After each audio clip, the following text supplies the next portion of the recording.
Hi everyone, Lewis here, and today I am going to be bringing you guys another update video of War Z, this time covering everything which has happened over the past week, which has been mainly this gameplay video right here, and also a rather large dev post which I'll go into a bit more depth later in the video. So before I start talking about the updates, I just want to apologise for the quality of this video. It's simply the quality which the dev uploaded it in, but since the video does focus on the sound rather than the visuals, it doesn't really matter too much anyway. So this video was contained in a dev post and is simply showing off all of the new sounds which have been added to the War Z. A big complaint from a lot of people was that the sounds were just extremely weird. You will notice some sync issues with certain audio clips, but this has been noted in the developer's diary, so I'm assuming this is going to be changed very soon. The sound changes alone seem to have a massive impact on the game. You wouldn't think that the sound would have that much of an impact, but with the ambient sound added, which varies from the time of day, the music added, and also the interaction sounds with the menu, it already makes a huge improvement to the game in my opinion. All the sounds which have been changed according to the dev diary are all the steps, the walk, the contact sounds, the reloads, the sounds of the shooting, the UI sounds which are the interactions with the drinking, eating, changing weapons, as well as the environment sounds, and finally the zombie sounds. Most of the sounds found in this video probably will be in the final build of the War Z. They do sound pretty damn good and definitely add to the atmosphere a lot. Not too much else happens in the video other than right at the end, which I'll show you guys in a few seconds, since of course it is a simple demonstration of a sound improvement.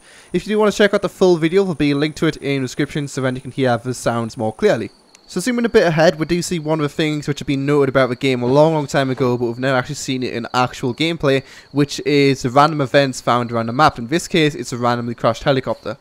Like I said in my original War Z video, these aren't going to be something you see falling from the sky, but rather generated when the map is first created.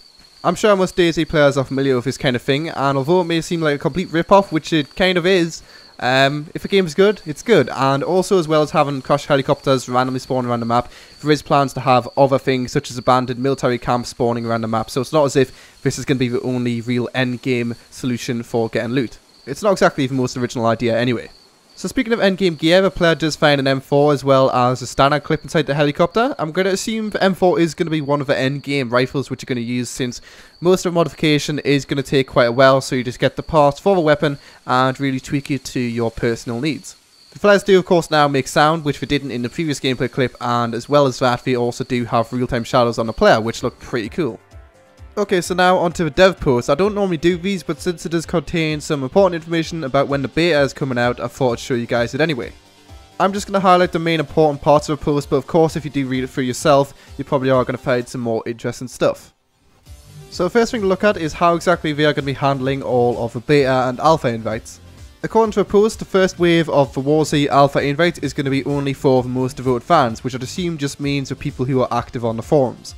And that phase is going to be coming in a few weeks, around about mid-October.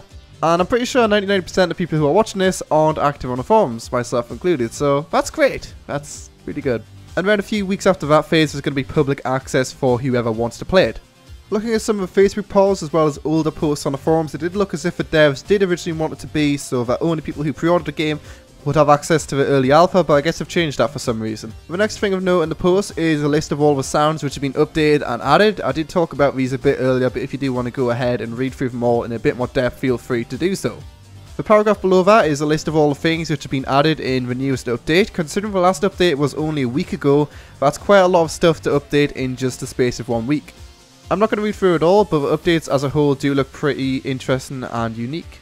The next shortlist talks about the UI changes, so they are going to be redesigning the chat window and just making it a bit more simple to use and less intrusive, and also the date and time are going to be removed from the top left of a HUD and moved into a different menu just so it does look a bit more clean. The rest of the post isn't too important, it simply talks about why the game isn't free to play and saying that they are going to be obviously using the feedback from the alpha testers a lot to change the game.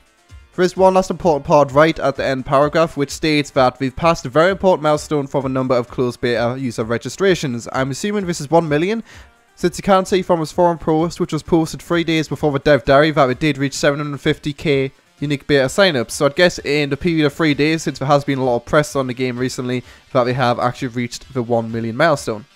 And right at the end it says that we're going to be doing something about that next week. As most people are thinking, it's probably going to be a trailer, but it could be something such as releasing the pre-order for a game. I don't know, we'll just have to see next week, I guess. But that's pretty much it for this update. Like I said, if you do want to check out the full gameplay video, there'll be a link to it in the description. I highly recommend you do, since you can hear the sounds a bit more clearly while watching that gameplay clip. Don't forget to comment, like, subscribe, and all that good stuff. Thanks a lot for watching, and I'll see you guys next time.